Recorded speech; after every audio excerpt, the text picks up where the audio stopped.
Jó, akkor kezdjük. Teljesen üres állásban van a lindekar. Most megtolom előre. Már tolom előre. Meg is mozdítja a gépet, változik a szivattyú hangja.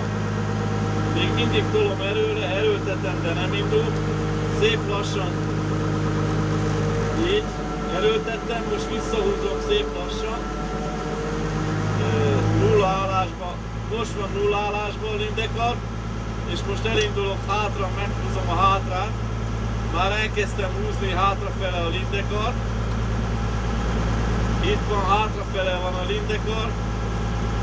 És teljesen hátsó állásban van a lindekar. Nem mozdul a gép. Most elkezdem visszatolni a lindekar üres állásba. Üres állásban van. Ennyi volt. Köszönjük szépen!